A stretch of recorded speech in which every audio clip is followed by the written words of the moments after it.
So Sarah, you've had a long career, a lot of editing. Tell us a little bit about when you started working as a photo editor and how you came to that and how you came to work as a photo editor, and then what path have you taken from there to the current position that you're in? So I started out as a photographer, and all photographers were editing our own work, right? You go out, you do a shoot, you edit it down, you pick your favorite photos. So I think, all photographers are editors, in a sense. And I also was teaching a lot of workshops, photography workshops, and then you have students and then you're editing their work. And I, quickly realized how much easier it was to edit somebody else's work than my own work, which I think most photographers have experienced. And I really enjoyed doing those edits in class. I spent, and as a freelancer, freelance photographer, you're always kind of cobbling your everything together, whether some photographers do commercial work or something. But I was also working with my husband, who had a design and book packaging company, and I did some editing for them. And I just always really enjoyed it. And I kind of thought, as I gone in my career, I don't know, maybe someday I'll hang up the cameras and maybe I'll try editing more seriously. So a position opened up at the National Geographic magazine, an editing position. And they, in those days, those positions did not open up very often as senior photo editor. And I knew the director of that department at the time was Chris Johns. And he shortly after that became editor of the whole magazine. And I had worked with him as a photographer at a small newspaper in Kansas. And I felt like, well, I'm just going to apply. Yeah, I'm fine being a photographer, but you never know. And I thought, I had no, sort of published credentials as a photo editor. So I thought, if anybody might hire me, maybe it's the Geographic because they know me, and lo and behold, I got the job. And so I worked as a photo editor for about 8 years before becoming director of photography. And, and when I show the presentation, I'll talk a little bit more about that. But I just loved it.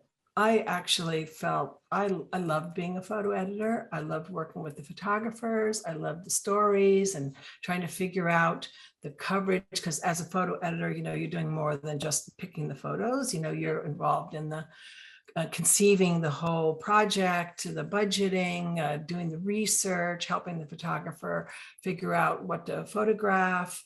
And I just really loved it. And I actually had more confidence as a photo editor than I ever had as a photographer, right? I was one of those pretty insecure photographers, always feeling like, oh, this is my last job, and the imposter syndrome and the whole 9 yards, right?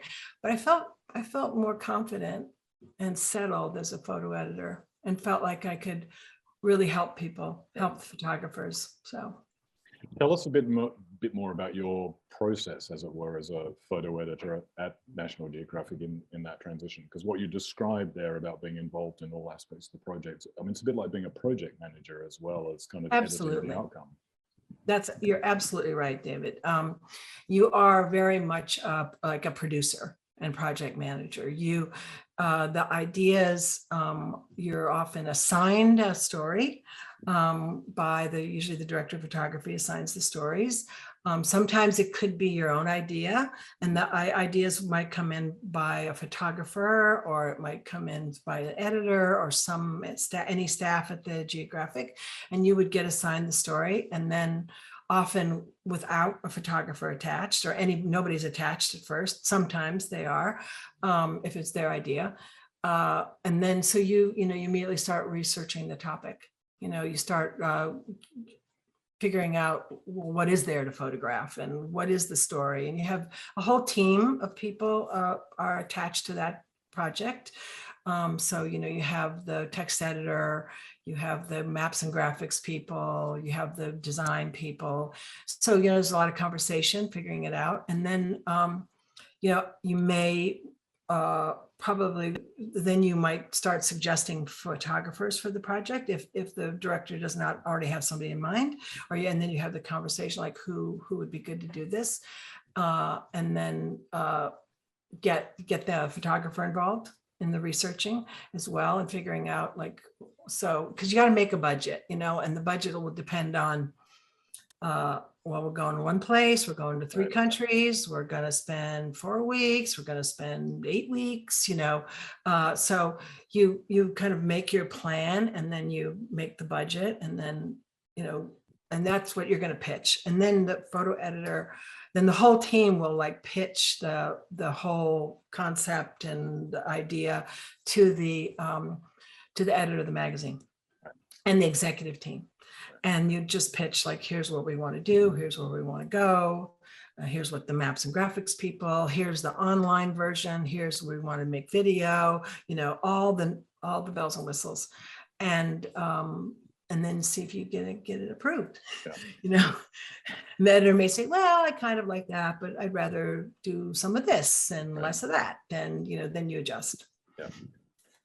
Would you describe National Geographic as a typical example of an institution in the media industry, or an atypical example, given the scale of what you've talked about there? I think it's probably fairly atypical, although I would say the New York Times does some really big projects with a lot of time and funding behind them. I think, Time Magazine also, but I think they're more, they're not the daily business of those publications.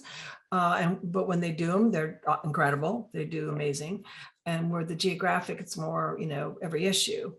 There's big stories, and that take, a year, can be over the course of photographing it and building it till publication.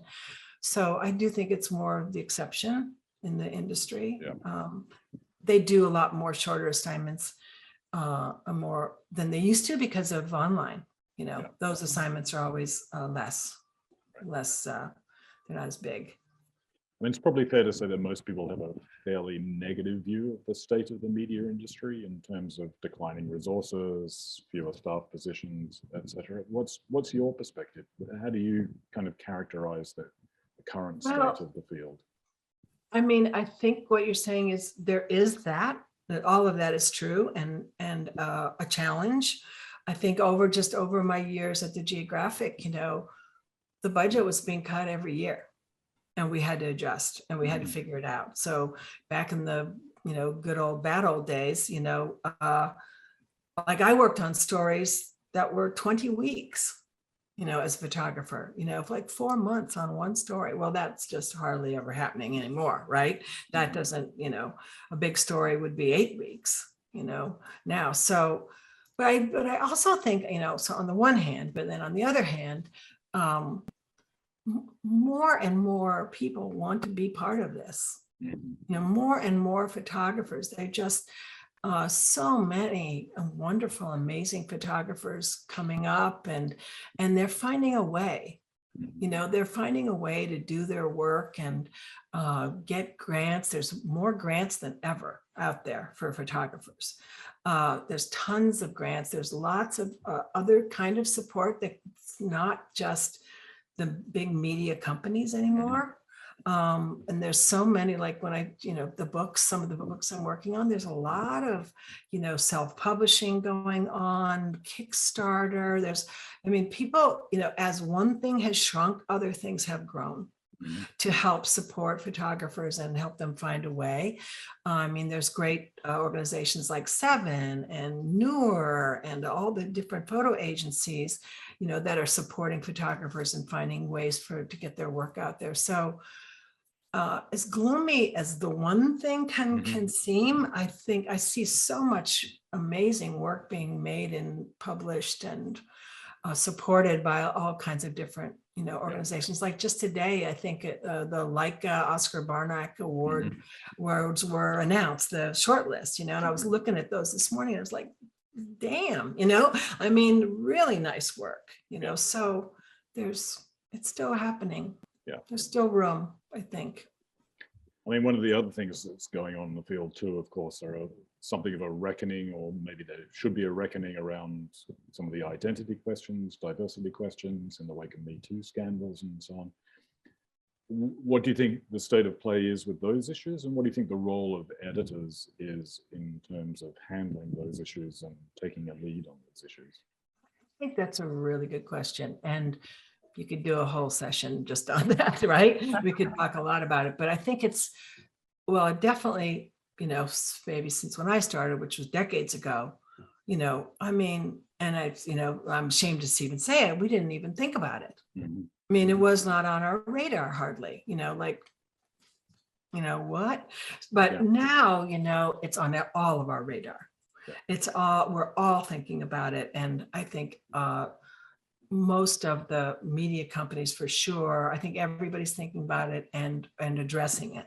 Like while I was still there as, you know, the director of photography, you know, we talked about it a lot and we looked on how to increase the diversity and what programs we had a second assistant program for, you know, people of color and different, you know, ethnic and gender to work as assistant that was funded by the society, you know, to for people to work as assistants, especially in some of the fields like science and natural history, where it's very, you know, one color, one gender, you know, photographers. So I think everybody is working really hard. So I think it's getting better, a lot better. You know, there's plenty of room for improvement still. But I do think it's much more top of mind. And I think people are really working on it. And I think editors have a lot of influence. Like when, you know, when I get an assignment as a photo editor and I have to think of who the photographer is, you know, well, there's an opportunity, right? For trying to rebalance the scales and getting, you know, much more diversity into whatever your publication happens to be. So I think editors have a really large role to play. Thinking generally about kind of the role of the image, the role of photography. I mean, how do you characterize or how do you think about the role of photography in storytelling itself? Is it just another medium? Does it have a particular quality to it that distinguishes it from other forms of media? If so, you know, well, kind of what makes it distinctive and powerful? Well, you know, I mean, it's obvious, but, you know, it crosses language barriers, right? So I think it's so, you know, we can speak to one another in images without knowing one another's language, right? It's a universal language. And as, you know, the last 10 years has really shown us how much photography is being used by people to communicate with each other through social media and through so many other venues that we now use, where we speak to each other more in photographs than, you know, writing a letter, you know? So I think that it's incredibly important and useful. And also it's, I mean, what I just love about photography is that a sense of universal language and how it's so much about feeling. It's a felt language as much as intellectual. I mean, it does both. You know, there's information in a photograph, but there's also can be a lot of emotional communication happening as well. So I think that It's so important. And when it's combined, then, all by itself, it's fabulous. Then when it's combined, with words or sound or something, we're just up in the game all the time in terms of how we can communicate with each other. So I just love that about that. I get to see how people see. I get to see what you see and kind of what you think about it. Yeah. About what you're seeing. And I think that information, it's transmitted quickly. You can see it right away, but it also, the best photos for me, they kind of gave you that information, but they got a real long tail. Like I can come back to it and get something else and come back to it and, get a little more. And they're not just this kind of a photo, but, I think we're so lucky, to be, aren't we, in this community? Yeah, absolutely. So I think you were going to show us some work, take us through a presentation on some projects and tell us a little bit about the decision making behind them. Yeah. Okay, now it's on me. We're going to do the technical part of the program here. Indeed, the share screen thing. My screen. We practiced this, so hopefully it'll work. It works good. And just a reminder to everyone while we're getting this set up, you can drop questions into the Q&A box. There are some there. We will get to them. We'll either bring them into the conversation at the right point, or we'll certainly cover them at the end. So feel free to ask. Okay, so we covered a little bit of this already. This is just some of the work of as a photo editor, things that I worked on while I was those 8 years that I was editing for the magazine. And, as we talked about a little bit about diversity, one of my sort of missions that I sort of gave myself as a photo editor was I really wanted to help bring in the next generation of photographers that could be National Geographic photographers. And this whole idea of, editing someone else's work being so much easier than your own. Since leaving the Geographic, I've been working on a lot of editing photo books amongst teaching and mentoring. So far, I've worked on about 7 photo books, two that have not yet started that'll probably start next year. Here are 3 of the published books. One is this Habibi by Antonio Facciolongo, who was the 2020 World Press Book Award winner.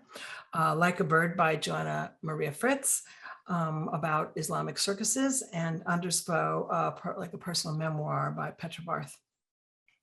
I've been really lucky to be working a lot with publisher Svetlana Bachevanova at Photo Evidence Books. Habibi was one of those books. Upcoming this fall is We Cry in Silence by Shmita Sharma, about trafficking of young girls in India, Bangladesh, and Nepal. The Phoenician Collapse by Diego Ibarra Sanchez, which is at the printers now, and I'm going to talk more about this one later. And our very own Troubled Home, which is being self-published by 7-member Anush Babajanyan, about the lives of Armenians living in Nagorno-Karabakh, designed by the fabulous designer Bonnie Bryant. And sorry, I can't show you the cover yet because it has not yet been released, so just check her website to order and see it. So one thing about editing books versus magazines is, with a magazine, you have a lot less space. You have a defined paper stock, a defined size and shape of the magazine, and often a very more particular type of story with a good amount of text. And books are a little bit like 3D chess. There are so many variables in terms of size and type of paper and bindings and the number of pages, and whether is this kind of a storybook, or is it more of an essay, or is it even more like visual poetry? And it's a bit mind-boggling trying to understand all the options and determining what's best for the work. And I want you to know that I'm very much still learning my way around all of this, and I love the challenge. And a photo book is such a personal object that I feel a big responsibility of the photo editor is to help make the photographers' like dreams and desires come true for their book, and to be their second pair of eyes and an advocate for them every step of the way. So I want to walk you through the editing process for the Phoenician Collapse in more detail. Diego, I had worked a little bit with editing some things with Diego, and he contacted me in around 2020 and asked if I would help him edit a book about living and working in Lebanon for his past 11 years of his life. And initially he sent me about 900 images, and we ended up having about 1,100 that we worked with. I think because of my work at the National Geographic, I really need to have a strong understanding of the subject matter before I can edit anything. Because for me, it's not just picking the best pictures, because I'm really always looking for this underlying idea of what the story is. So Diego and I had a lot of conversations about his life in Lebanon, the politics and the history of the place, and also his personal story about raising his son in Beirut with his partner, Evelyn. Diego had created a list of chapters he wanted to use for the book. So after I had cut the work down to about 400 images, we were organized into these chapters. And Diego and I had a lot of meetings after I got to about 400, going over the work and deciding what to keep, what to let go, and if I had left out anything that he really wanted to see in the book. So I created this image catalog with a lot of topical folders and many edits. I'm like kind of, a little anally organized about things. And I went from like 1,100 images to 445, and then to 287, and to 236, and finally to 169. And one of our challenges, and Diego won't mind that I mentioned this, is that I would edit it down to like 250, and then he would send me like 30 more photos. And then, and then I would edit it down to 225, and then he would send me like 30 more photos. So we did a little bit of that for a while, until I started like worrying about our deadlines. So the book ended up with about 163 images, plus a lot of miscellaneous documents and illustrations. Diego did amazing research, finding a lot of historical documents and maps and old advertising from the tourist industry. And we tried to also incorporate that into the book. And then we had all his personal family photos of his life there, and also of his son, Hugo. So just a question, did it also, you would make the edits very thoroughly. I love how this looks with all the different folders. Would he then sometimes, instead of sending new images, also say like, oh, you took that image out, I really want it in? Were there a lot of discussions usually? Oh, yeah. Yeah, absolutely. Usually, we would be working with this catalog. So we wouldn't really, you can't do that for 1,100 images, right? You would never get anywhere. It would just take to go through every photo. So once I got it down to about like 400-ish, that's when we sort of started to really hunker down and go through, like this or that. But I had things organized. So we had a lot of protests. So we would have a whole folder with protest pictures. And here's the protest pictures I think are going to work the best. Let's go through those. Is there anything left out? Do you want me to bring something back? Can we cut this? Let's cut this more. So we would go sort of by sort of the topics and cut within. I like to edit within that topic. So that's why I've got like a gazillion like kind of folders here, right? So we would edit like, the daily life or the detail photos or the domestic workers or something. And within that, we would cut within each of these like kind of idea topic folders, right? And then that would get us to that 200 or something, which is when I brought it into Keynote. I bring everything into Keynote. And that's where I like to start sequencing and make pairings and triptychs. And really, this is the fun part. Like all the rest of it is like really hard work. And especially for the photographer to let go of these photos that, mean so much to them. And you kind of have to be that reader.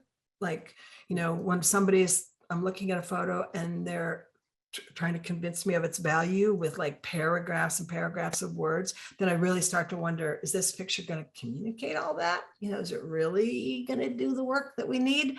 When we've got 4 others that are very similar, and we're going to have to make some tough decisions. So that once you get kind of it down and start to sequence and play, it's like fantastic, really fun, so then we start making pairings and triptychs and I go crazy with this stuff. I love making all this stuff. And then he would make some and send to me, and I would make some and send to him. And I just feel like sky's the limit at the beginning. Let's try everything. We're going to edit, but right now we're just going to brainstorm, and kind of, create sequences. And I think a lot about like, what's the experience turning from page to page? What you saw this and now you saw that. And then what did you feel? And is it kind of like a, ooh, are people going like, ooh, when they, kind of that, you want an emotional feeling. And also the work has to, like in many photo books, there's no captions with the photos. I mean, if you look at most photo books, they don't have any captions. The photographers never want captions by their photos, Rather so it's always at the back. They're kind of at the back, or there'll be certain pages that have the words on them, but nobody wants them like right there, right? So it's gotta speak without words. It's got to really kind of encapsulate. So I try a lot of things, and when I'm making various groupings and stuff like that. And some of these we didn't use. I'm just showing you sort of the process. We just keep, it's like, sometimes you put two photos together or you do something and it just like snaps. It's just like, it goes, yes, me, I'm the one, and then you go, yeah, you are. These two photos are so happy with each other. So let's keep that, so. And this is all before how many pages the book would be and so on. You are just like playing, but we don't know without any restrictions. I mean, sometimes sometimes the publisher, will have a definite, this is 150 pages, so don't make any more than that. So then you're constrained. But I think in this ideation process, you don't really want that leaning on you, because you might, it might constrain you too much, because we can, but at a certain point, it's like, okay, now we have to like, gotta get serious here, So also there's a lot of design ideas that Diego had, a lot of design ideas and really great ones, like he putting these like little paper flaps in the middle of a photo, and he was going to have some text, and we did do this. And we had ideas about making gatefolds, so it would open up a third page. We did that a couple of times. And then, the designer was Enrique Salvo Lizalde, is Spanish, and this university was supporting this book. And one of the first things we would send everything, this massive amount of like ideas and sequences and pairings. We'd send it all to the designer, and that's when we're kind of going, okay, like how many pages can we really have? Yes. Now it's a 250-page book, right? It's huge. It's ridiculous. We have to get serious here. So then we're like, and the first thing they always want to do is, what's the cover? Because you use the covers used for promotion if you're going to do a Kickstarter campaign. So cover's like really important. It has a little bit of a marketing job sometimes if it's going to be in a bookstore on a stand or something. So the first option, these are some of the options that Enrique did, and Diego went with that first one because that's a cutout. And there's a picture, it's like a cutout of the country of Lebanon, and then you see through and you see a photo, right? I see. So that's how. And the photo behind it is the photo that's on the second cover. Yes. So that's that. But that option too, that we didn't do. We only did option one. But yes, that's the photo. That's the photo that you're seeing a glimpse of, and then you turn. I really like it. You would see the whole. Yeah, you'd see the whole cover. So we had a lot of, then we started having a lot of Zoom meetings with the designer and the publisher, showing these sequences, and I've made a gazillion PDFs, and every time, all the design ideas and everything, they affect the edit and the sequence. Especially, books are done in signatures. So there's 8 or 16 pages in what's like a little signature. And so you have to when you're adding a fold out or you're adding additional paper or different papers, they have to come at certain places in the book. So that can affect the sequence. So then you have to change the sequence. So this is just a little opening chapter, one of the chapter openings. These are the chapters that he had that we started with. And I'm totally meddlesome. I meddle in everything, you know, I copy edit the text. I like to read everything. I always have a lot of design ideas because I love books, and I got a whole room full of photo books. Were you, when you were working at Nat Geo, were you also that involved into all these different things, or were those different roles for different people? Like the reading. You're less involved in the text at the Geographic because they have definite text editors. You get to express an opinion, but it's not like you're not copy editing or doing any of that stuff. You're more involved in the captions for the photos at the Geographic, and that they get them right. And you're definitely part of the layout process for it's like you work very closely with the designer for the layout and the sequence of the stories in the magazine. So this is basically sort of a mock-up of what the book will look like. I think it's just coming off the printers. It'll have a little booklet in the back that has the separate booklet that has all the captions and some of the translations. It'll be in Spanish and English, 500 copies, and distributed by Photo Evidence sometime this fall. And I love that the back as well. I don't know what's that called. It's like an open binding. The thing about sometimes these open bindings, if you open it, the front cover is kind of loose from the, it'll lay flat. And this allows when you open the pages, not to have like like coming in like this, right? Yeah, it's flat. And photographers love that because then it's no gutter, eating up the middle of your photo. Yeah, it's much nicer. I really love this. So how much time did this take from beginning till end for you? When did you get it? This one, took a long time. Because we started in, I think we started in late 2020, and it's just being published now. Okay. Right. But it was not like the only book I was working on. Right. So I'm going back and forth between different books, and they're in different phases of production.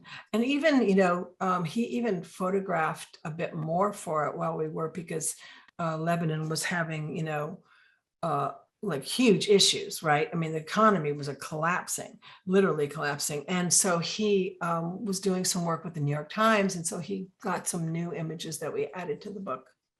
Yeah, that must have been quite difficult, because I can imagine there were certain stages where you maybe both thought, okay, it's done now or almost done. And then the news cycle picked up again. Because it was crazy. Yeah, absolutely. Yes. Because you want it to be as current as possible. So a story like that. Right. Yeah. So we definitely had to we added some really nice, I'm glad we had that opportunity, that we kind of took our time working on it. It was great. I learned a lot doing it. Yeah. Thanks for showing. It looks amazing. Looking forward to see it in real life. Too. You are too. Yeah, I can imagine. So one of the things ask, because I was curious about like the negotiating process with the photographer and so on, because obviously in a lot of situations when you're collaborating with someone in an organization or whatever, you're trying to find common ground, and that means people compromise. But in a situation like this, it seems to me that compromise might lead to something that's a bit meh, and someone's a little bit happy and a little bit happy, but no one's really happy about it. So when you're negotiating with a photographer, are you looking for compromise, or are you looking for one of you is trying to persuade the other of a particular thing? Well, I think for the magazine, which is different because we're all working for the magazine. Yeah. Right. And their agenda, it's more so like their agenda about this story, so well, the photo editors that, you know, were the advocate for the photographer's voice and their vision for it, right? And getting it right visually. For a photo book, you know, I mean, this is their photographer's baby. I mean, this is like a whole different thing. And I am at the service of that, right? I feel totally at this, you know, what can I do to help us get where you want? So that, you know, well, I will maybe definitely try to convince or persuade about some of the photos, because when we're cutting, you know, I'm thinking, well, we could lose this, and the photographer's thinking, we can't lose that. And I'm like, oh, yes, you can. And so, you know, because you got this one, you know, but so it's kind of this dialogue. But, you know, if a photographer, like, you know, they feel super, super strongly about a photo, and maybe I feel less so, well, they win for sure, you know, because they, you know, they've got to be happy. I mean, they must be happy with it. There's no like, I'm happy and they're not. Absolutely not, because it's their book, right? And you know, how many books will you do in your lifetime? You better be like ecstatic, you know. I want you to be ecstatic about it, right? And did this go through the Visual Thinking Collective? Or is it you personally? How does this work? How can people like, can they ask you to do these kind of things, or does it go? I mean, yeah, the collective is more like we're like a support system for one another. More so, we do some projects together. Mostly, like we've done some Photoville exhibits, we've done some workshops and stuff like that. But everybody's kind of got their own like business, as it were. Yeah, it's a good way to contact me or one of the others. We had somebody recently who contacted, like a photographer I don't know, who contacted and was looking for somebody to work on a book, and with them, and I couldn't do it. I'm too busy, but somebody else is going to do it from the collective. So Lauren Steele will do it. So that's great. So it's a good place to come in and, you know, just check out our bios and see who you might want, or you can just send a group email or somebody directly as well. But yeah. And let's ask one of the questions that's in the Q&A, which is kind of a business type question. Joan's asking, who pays you to edit? Does the photographer pay? Does the publisher pay? Does that vary? What's the approach? It varies somewhat. When I'm working for photo evidence, they pay me. But in most and in some cases, if it's going to be a self-published book, the photographer will pay. I myself, I work sort of on a flat fee, because if I, you know, did it by the hour, it would be ridiculous amount of money, because I put in a ton of time, but I want to, you know, it's how I work, and I love it, you know, and I want to, and I need the time to like really understand the work, and like I like to, you know, for me, I could like never stop editing, you know. I really need a deadline, because I always like, it's hard to even look back, because I think like, well, why did I do that? And, you know, that should be here and not there. And, you know, it can drive yourself crazy. So, you know, but I like to have the time to get away from it and come back to it, because I will have fresh eyes and ideas. So, but yeah, mostly it's like, most publishers, not all, like if you're Salgado, you probably don't have to raise money to publish a book, but, you know, God bless that, you know. But I think a lot of photographers, a lot of publishing companies, they have really narrow profit margins, and you have to raise some money for your book to publish your photo book and bring that to the table.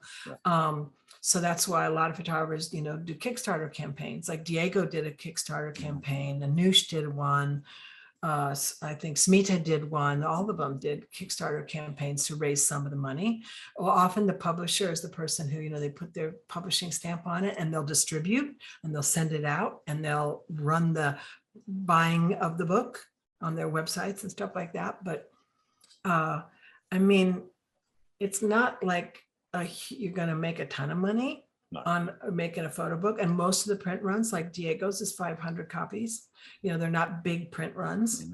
You know, some photo books go on to sell tons and tons and get reprinted, and they're on their third and fourth and, you know, editions. So yeah, but I think it's I mean, but everybody I don't know a single photographer that doesn't want a photo book. I meet photographers that have been shooting for 6 months and they say they want to do a book. It's like, okay, great. Let's work toward that, right? Yeah. It's so true. You teach a lot, I know. I teach too, and sometimes you're teaching for like 3 weeks and it's the start of their first project, and they're at the end of the 3 weeks they want to publish a book. It's a book. It's always a book, right? And these days you could do a blurb book if you wanted to, without huge cost, right? So yeah, there's a lot more accessibility too. Yeah, that's true. Let me check some of the other questions. There are quite a lot. Let's see. Oh yeah, Carrie is asking, I would love to hear Sarah's advice for someone who wants to break into photo editing mid-career. I'm coming from a creative tech background. Yeah. Well, I think that that's a workshop I want to have. I teach workshops on photographers on how to edit their own work, but I think I might come up with one where I teach people who want to be photo editors. That'd be a totally interesting workshop. But I think mostly, hopefully, Carrie, if you have friends that are photographers, right? And I would say start by editing with them. They all need help, whether they know it or not. So it's like, I think, if you could start with editing other people's work, like if you have photographers who are friends, just start out by volunteering to help them and start, learning how to work with a photographer, which is super important. And what's the goal? What are we working toward? Are we making a magazine? Are we just doing a portfolio? Is this an edit for a contest? There's all kinds of end products besides books. I mean, I help photographers like with all of those things. Build their portfolio, they want to enter some contest and they need a 30 photo edit, I'm not only just doing like photo books. So I think that that's a good way to start, and then see how you feel about it. Like, is this right for you? And maybe you can help them get it published somewhere. Maybe you can help them about pitching this work. Like sometimes, how to help them make a pitch. I do that too. I help photographers sometimes organize the work and make a pitch to somebody, how to, present the work in such a way that somebody might be interested in actually either publishing it or helping you continue the work. Sometimes that's what you want. You're not ready to publish. So I think you have to start by working with photographers and editing their work. There's jobs out there too. I mean, I see lots of jobs coming up more than say 5 or 6 years ago for photo editors. I think it's becoming more of people understand it's a real job and a real role. And I think that you'd need some experience probably to get those jobs, but which is why, if you can start editing with other photographers, and then on your website, you can show like edits that you've done with different photographers. I think that's some solid advice. Also, there's not really, as far as I know, there's no school for editing, right? Or is there? Am I missing? There's some schools in the United States, like Rhode Island School of Design, RISD, and they have some photo editing classes. So does Ohio University of Missouri Journalism School. It's like they have some classes that are about photo editing. So I think it's happening more. And I'm sure that there's probably other schools out there that I don't know about that are also having some. I think it's become more, like I say, it's become like a real career path. Yeah. Now. But there's also definitely room, I think, for you to start your own. Exactly. It would be fun. It would be fun. There is a need for it. And you just mentioned pitching. I know your current role is not, a photo editor in that sense anymore, that you are looking through pitches. But I would really love to hear some advice. I know a lot of the people that are usually watching would really love some advice on pitching. Would you be able to share some of your thoughts on that? Sure, absolutely. I think so. So if so the easiest pitching is to somebody you already know, like a photographer, like a photo editor at a publication. They know you and they know your work. And I think then it could be just in an email, You know, like you could say, I've either started working on, or I'm thinking about working on XYZ. Here's how I see it. Here's why it's, you know, answering the questions of like, so what is the story? Why now? Why should we do this now as opposed to like last year or next year?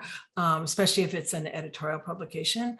You know, what's it going to take to do it? Like I need, I've already put in 3 weeks, and I'm probably going to go out and do a couple more weeks. You know, the idea of, do you have ideas for text? Are you going to do video? You know, things like that. And, you know, what's going to cost you to do, if you're looking for continued support, you know, and I think with somebody you know, you can do all that. You can say all that. And you might not even have to show them any photos because they know you already and what you can do. Now, if it's somebody you don't know, you know, and they don't know you and they don't know your work, then I think it's real different because they might not even look at your email, you know, right away because they don't know who you are and they're getting bombarded with them. And they should look at your email, and a lot of photo editors really try to, but you know, they are being bombarded. So I would say in the email, you want to have, hi, here's who I am, you know, blah, blah, blah. Introduce yourself. I'm a student, I'm a professional. I've worked for some of these other places. I've been, and I think if you've already started on it, that's even way better than just an idea if you're an unknown to them. So I've been working for the last 2 months on this story about XYZ.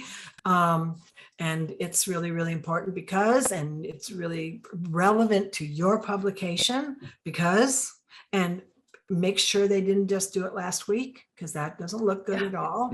Yeah. Like, you know, then it's like, well, why aren't you looking at our magazine if you want to be in our magazine? You know, we just did that story. You know, so that's really, really important. Never promise you can do something unless you can really do it, like you have access. You know, you know, if it's something like I'm going to I want to do gold mining in Peru. Well, can you get in? You know, don't like pitch it unless you think you've got good contacts on the ground and good local collaborators and you can get in. I think that's really important. And then I would add a PDF. So you want to get that in the email, not too long, but then I would add a PDF showing some of the work you've already done. If you have a title, that's great because that kind of really focuses it. And it could just be 10 photos. It could be 15 photos. It could be 25 photos. It really depends.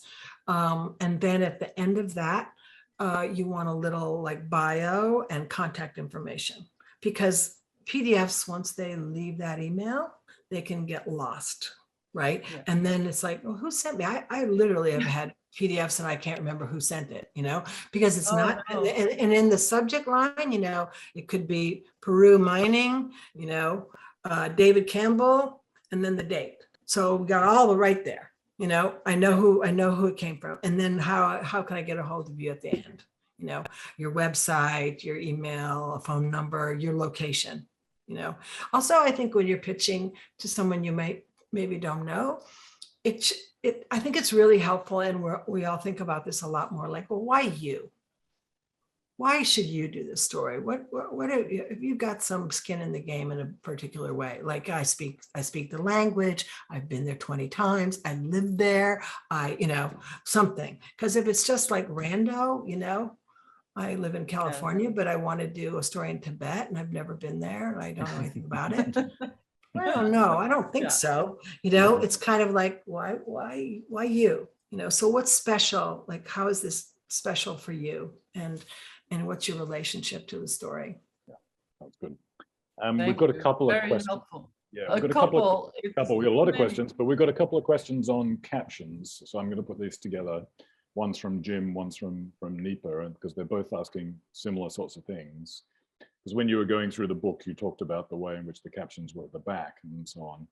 And they're both asking, well, in the National Geographic magazine, or to avoid misinterpretation, photos often need captions. So why would you put the caption at the back, not with the photo? What's the justification and the rationale behind those decisions? Well, the magazine for sure, the captions are going to be right there. And magazines in general, the captions are generally right there or on the following page with a, previous page signifier. Yeah. So magazines, you're always going to have them, but a book is like a totally different thing. A book is like, well, I don't really mind having a caption with the photo in general, but it's also a bit of an art object, right? And I think photographers feel very differently about them. They're not that magazine story. They're something else altogether. Even though there's an underlying story perhaps to this, it's much more of an experience than education in a way. It can be educational, but photographers, and mostly this is the photographers. Like I would never force somebody to put captions, with their photos.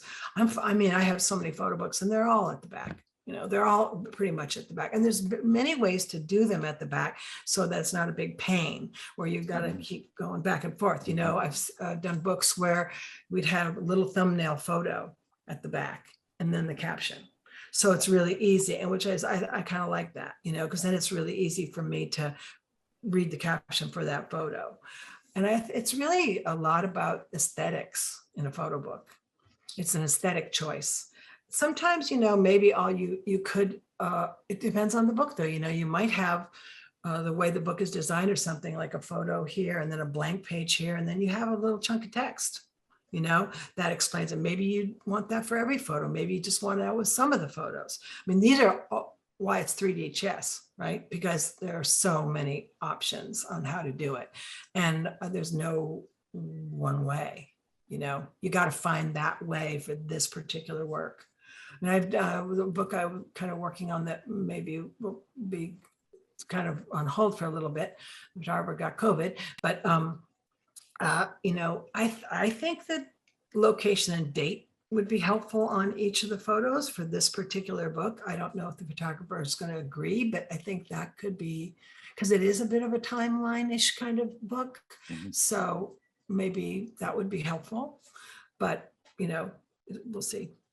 I suppose a lot of these things are determined by the purpose of the book, really, aren't they? That's true. Exactly what you're trying to communicate. Because if it is purely an art object, then these are questions that can be handled aesthetically. But if it's a book that's actually trying to communicate something either for an advocacy campaign or some other thing, then different criteria are going to come into play. That's very true. And that's absolutely true. It's also, what is the purpose of this book? Yeah. I think most of the photographers I'm working with are photojournalists, but they still want an art object. Yeah. So it's like finding that, the crisscross place. Yeah. So it's going to communicate. It's that intersection of art and journalism. Can we make that work? That's kind of the sweet spot. Yeah. I think. And I guess the answer to that is yes, you can make it work, but it takes a lot of work. Yes.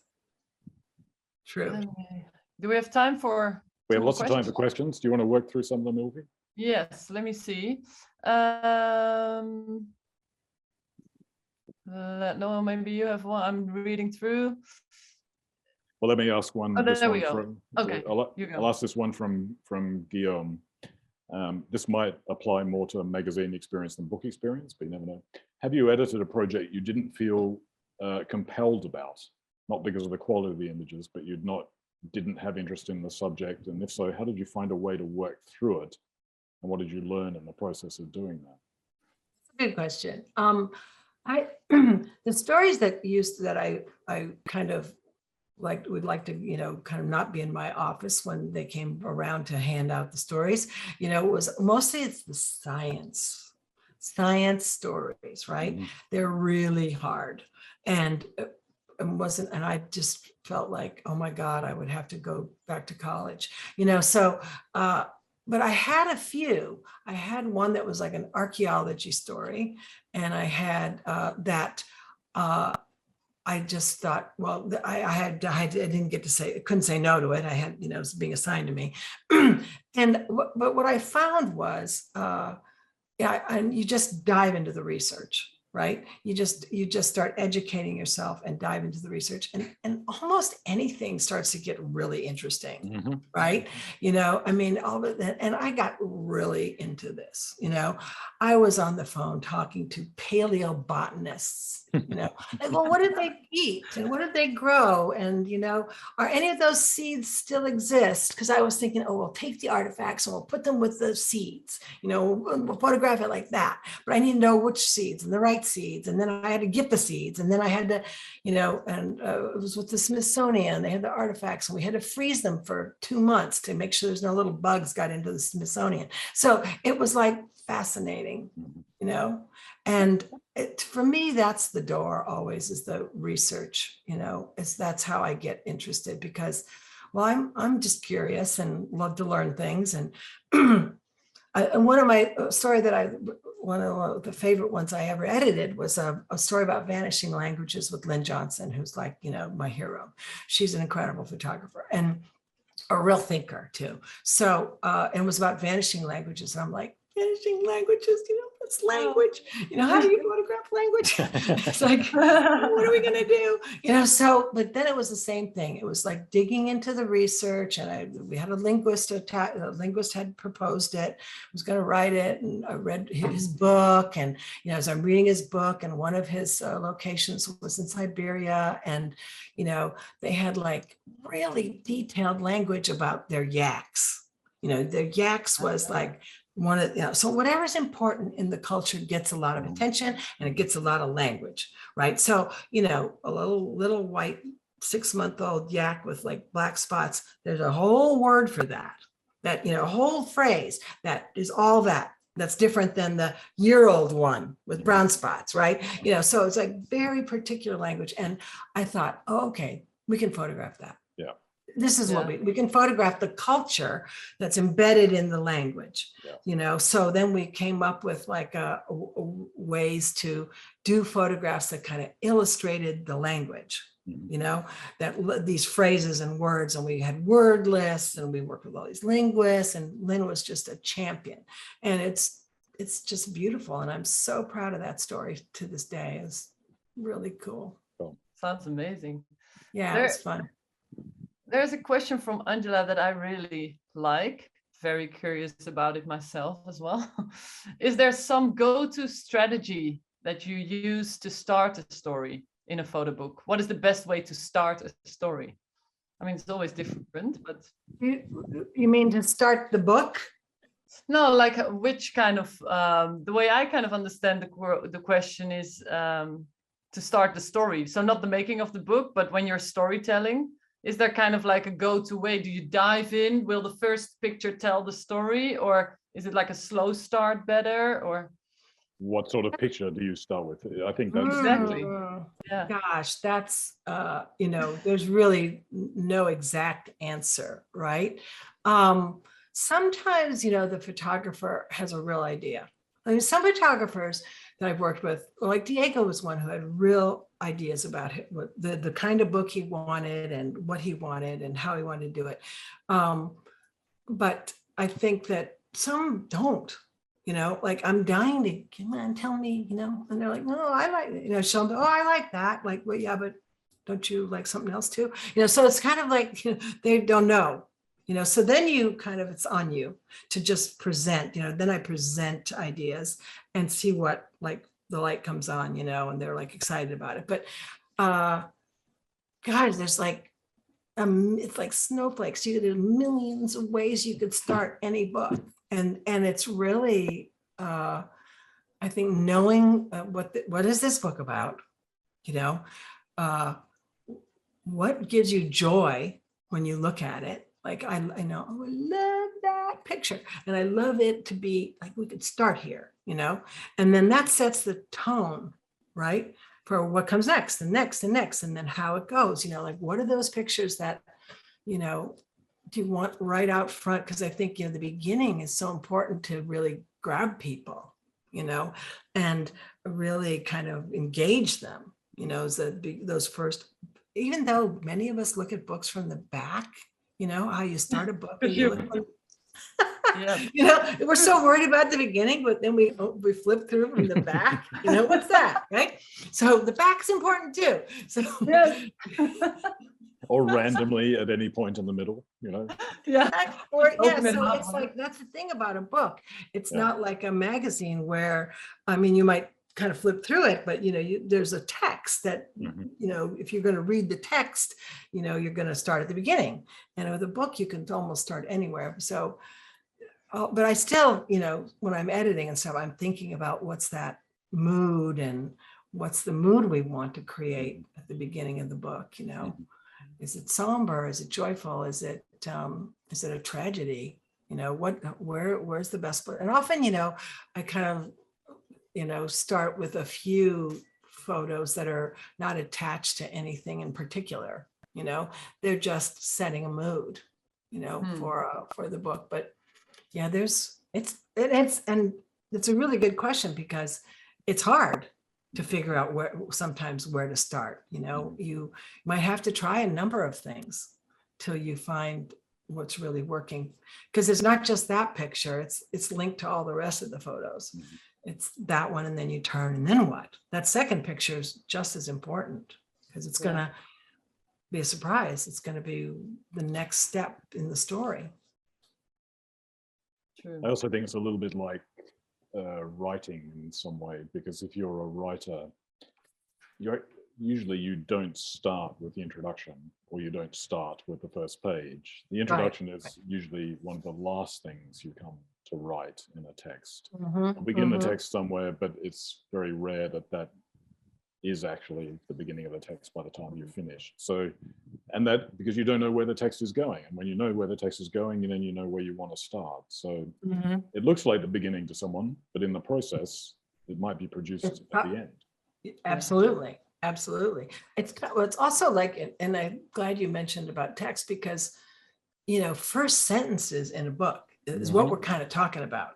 What's that first sentence? And there are some amazing first sentences, that kind of are intriguing, and, they're kind of out there. And I think 100 Years of Solitude has a great first sentence about, I can't remember the colonel's name, but he's it says something about, Jose Buendia, when he was standing in front of the firing squad, started to think about when his father showed him ice. Yeah. Like, is that And great? Yeah. Exactly. And it immediately does something to your thinking, right? Yeah. That's what So a picture should do as well. Can you do that with a photo? Yeah. And it references one of our main characters. We have a sense of place, some drama. He's standing in front of the firing squad. How did he get there? And then the ice, So it's like, can we do that with a photo? Yeah. That'd be pretty cool. That's pretty cool. So there are quite a few more questions, but one that I liked, it's a bit, we'll see. So it's from an anonymous attendee asking, I always struggle with writing bio and artist CV when applying for grants, as I'm not really an accomplished photographer. What do I write? What is your recommendation, and any resources to look into? Well, what's your recommendation? Let's say that. Well, your bio is kind of, your bio. It's going to be who you are and what you've done, and good information about yourself. Your bio can also include, like, that you rafted the Danube River. I mean, it can be more than just photo stuff, because you want people to get to know you as a person, that you have 6 cats or what. I think I find that kind of stuff sort of interesting. You're a master chef on the side, who knows, like whatever, but something there's all the photo information and what you've done or where you've published, or if you've had a gallery show, or, your travels, where have you been, and I think so the bio is like kind of facts. It's the facts, the quote unquote artist statement. That's not done quite as much in journalism. You know, in journalism and photojournalism, we don't really do artist statements. We tell what the story is or the project is. We explain that. But, you know, artist statements for somebody who's a bit more tilting into the gallery and fine art world it's also a description of often the project or the things that the kind of art you're doing, the kind of work you're doing, and what it means kind of and they're often more academic.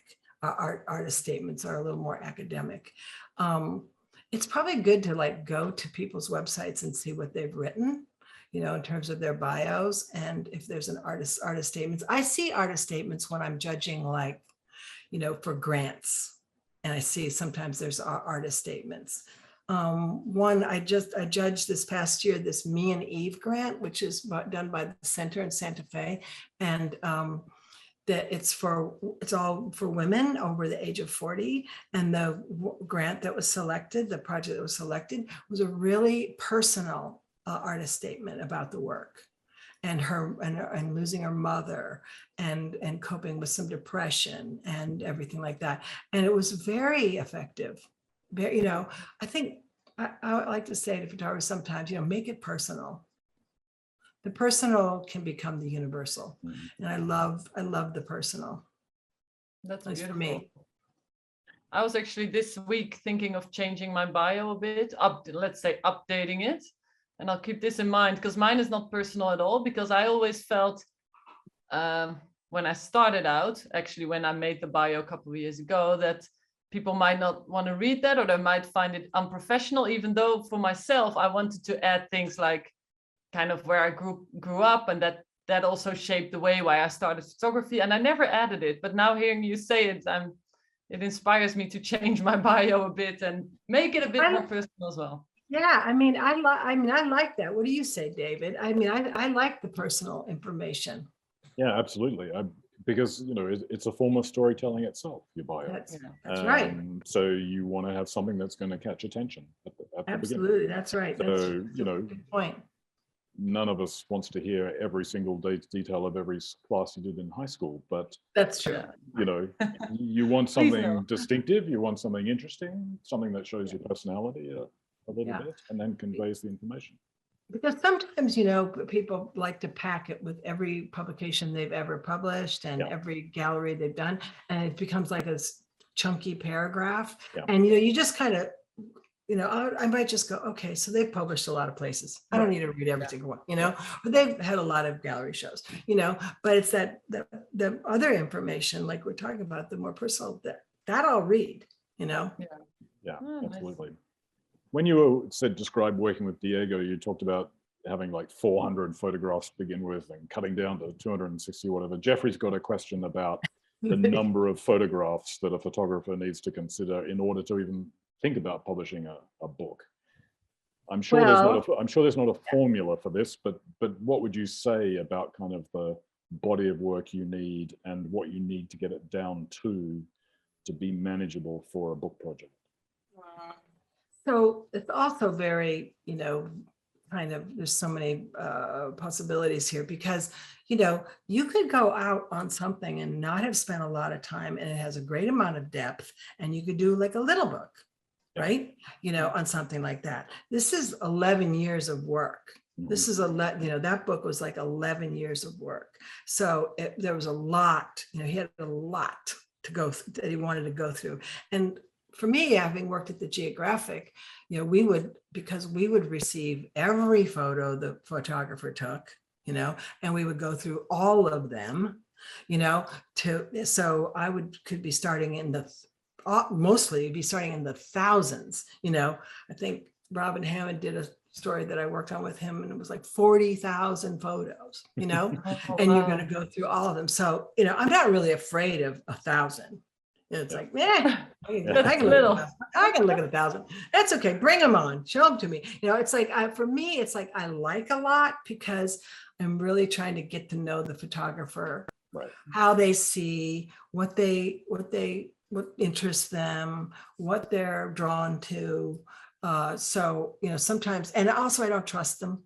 so much for their own editing. So if they're only going to send me like 200, I'm thinking, well, what else is there? Yeah, You know, yeah. what am I not seeing? You know, maybe Yeah. there's some good stuff hidden in there. So I like to get a lot, but I would not say that that's what I don't know about a lot of other photo editors. They probably, depending, you know, the size of the book is also going to determine the number of pages, how many photos. But, you know, I think if you have a solid project, you know, 500 photos could be, you know, I think it's really probably the editor and the publisher, what they are like to get. But, you know, I always ask for more. And I do that. You know, if somebody sends me 200 photos, I can say, no, what else? You send me some more, you know, send me another 200. Yeah. What would that look like? Probably not 40,000, because then you become a contest. Become a contest jury at that point. Absolutely. No, then their head is going to, because that's, you don't want everything, because there's a lot of, you know, people think, oh, there's 40,000 photographs. Well, not actually. There's still only about 1,000 photographs. There's a whole lot of pictures on the way to that photo, you know, like note taking. You know, it's that discovery process. But what I always liked about looking at everything was you really understand how the photographer works. Yeah. Right. You really see how they move their body, when they stop and stay, when they got uninterested and left, maybe you think it's too soon. So in terms of the feedback you can give the photographer, it can be really granular, you know, like, you should have stayed a little longer. Or why did you stay so long? You know, you can have interesting conversations. Yeah. What about, there's a question from Joanne. What about advice on the right book publisher to work with if you're not going to do a self-published book? Do you offer that sort of advice, and what sort of things do you think photographers should think about when they're thinking about a commercial publisher or one of the art house publishers to approach? Well, I think that the thing is doing the research on the publishers, right? Like, what kind of books are they publishing? Like, are they is the kind of book or topic or something that you want to work on, are they doing those kind of books, right? You want it to fit in with their sort of their book philosophy, their book list, right? Where the smaller publishers, you know, also it's the same. It's like but they might have a wide, you know, like if you're doing a book about kittens, you know, well, you probably don't go to MacBooks unless it's amazing, incredible kittens like we've never seen them before, right? And I shouldn't say that, because of course, you know, 2 months from now, the MacBooks will come out with some incredible kitten, right? So you know, but it's like, you got to do your research, and there's some Lens Scratch, Aileen Smithson, she has a whole little section on her website where she interviews different publishers, book publishers. And I love that. You go there, it's an interview about them. They talk about what their, you know, what kind of books they're doing, their process for obtaining books, whether they take pitches or not. And it's really, really a wonderful resource. And there's some other, you know, that is the one I found that I thought was like really great. But it's small publishers too. It's not, you know, Taschen, but it's, and some of the bigger publishers though, they may have something on their website that says how to pitch to them. What are they looking for? You know, so they'll have a submissions, like a submissions policy and a submission, so you can go to their websites. But I think you have to, like everything, you know, you have to do your research and study these publishers and publishing houses and see who's right for you. The other thing is, I think it's sort of like there's certain portfolio reviews that have book publishers come, you know, to them, like the Center in Santa Fe, which they also have gallerists and museums and stuff. It's a little different than say, you know, New York Times portfolio review, which is more the photojournalism world and photojournalism editors. But yeah, the Center and also Photo Lucida, they have some really good, they get book publishers. Also Houston Photo Fest. I mean, these are all US. But there's also, the other thing is there's like the Frankfurt Book Fair. You know, the Frankfurt, that's a huge book fair. And you can bring your ideas and go to those booths. And a lot of them will take a look at your ideas. Sometimes they'll have particular hours at book fairs for certain publishers, because, you know, they're all looking for their next books. Yeah. You know, so it's fine to approach them. And there's a little period of time where when I was doing I wanted to pitch book ideas, not of my own photography, because I love vintage photography and you know, sort of vernacular photography. So I had a bunch of ideas for these books, and I worked on making little mock-ups. And I went to the Chicago Book Fair and like was schlepping around some of my book ideas, right? And I didn't know anything, but I didn't know what I was doing at all. But I thought, well, I'm just go. And I found out a lot about what I was doing right and wrong by doing that, you know. So I think that yeah, you just need to do your research, and then I think these book fairs are also good. Yeah, good to I really think them. I really think with those portfolio reviews and book fairs, the nice thing is as well that you see people face to face, and that you kind of can feel, is this a connection? Is this a person I would, or a company I would want to work with? Or so yeah, I think it's really a good way. Yeah, I think so too. Yeah, the face-to-face connection is can be really important. Somebody may just love what you're doing. It might not be exactly right for them, but they're gonna give you a lot of good advice, or maybe point you to who you should go see. You know, so I think that's a really good idea. Well, I think we're coming towards the end of our time, but we'll squeeze in.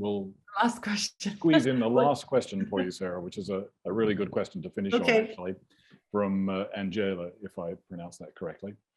Which kind of stories are the hardest for you to edit, and what are the ones that you feel that you edit with ease? Are there types of stories that are more difficult by the nature of them, and are there ones that are easier to do? I think for me, because of my background and experience, the ones that are have kind of more of a definite story to them, you know, as opposed to pure poetry. You know, I love those books. I have bunches of them that are like pure poetry, because, you know, then they could go anyway. I mean, there's less of an underlying story, right? Or it's such a broad idea, right? And I find that, you know, a little harder, because there's just so many ways it could be, you know, and then I get lost in, you know, like all the options, you know, a little bit, and it's harder for me. You really got to be so in touch with how you're feeling when you're trying to do a book that's really just about, well, this looks good with that, and that's all that needs to happen, right? There's not necessarily an underlying story. So the ones that have a little bit more of a story, they at least give me a little structure to start with. Like, you know, and I find that a little bit easier. I think that's my magazine background, you know. So those ones that are more challenging, the ones that I would call like, you know, more tone poems or something, you know, I want to get better at that, because I love those kind of books, you know, and I'm drawn to those books. And that's where like my own growth needs to happen, you know, is by like kind of looking at them like less, not literally so much, because I like to put things together that are not literal, but it's like, I don't have that story structure, you know, because then sky's the limit, you know, so, and I can just a lot of time with that, right? So, but yeah, for me, I think that's kind of one of my own challenges that I need to work on. Great. Well, it's been absolutely fantastic having you. You've given lots of practical advice, and you've really also extended our editing discussion into the book world, which I think is really significant for everyone. So we really appreciate it, Sarah. Thank you very, very much. Thank you. Thanks to everyone in the audience for attending, and we hope everyone has a good summer. We've got a couple more events coming up in the next 2 weeks. Then we're taking a little summer interlude.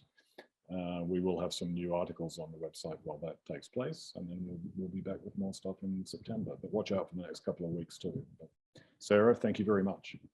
My pleasure. Thank you, Ilvy and David, for having me. I really enjoyed it. Thanks for being here. My pleasure. My pleasure. Bye. Bye. Bye.